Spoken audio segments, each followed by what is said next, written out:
శివకృష్ణ వెలుతురు. దొంగలున్నారు, పచ్చి లంగలున్నారు.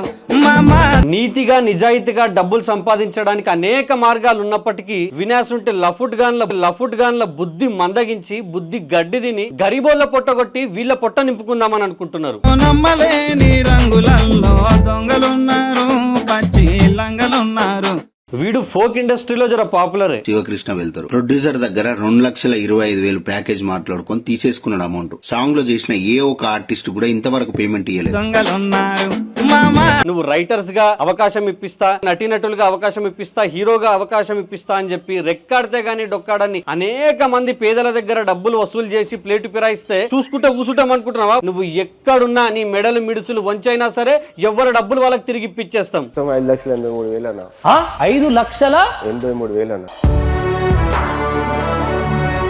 సోదర సమానుడు వేదాంత్ వద్దకు ఒక రైతు 5 లక్షల రూపాయలు మోసపోయాను నేను ఈ శివకృష్ణ వెలుతురు అనే వ్యక్తి వల్ల అని చెప్పి ఈ శివకృష్ణ అనే వెలుతురు గాని నమ్మి 5,83,000 నేను ఘోరంగా మోసపోయినా. శివకృష్ణ వెలుతురు ఈడొక పెద్ద దొంగ.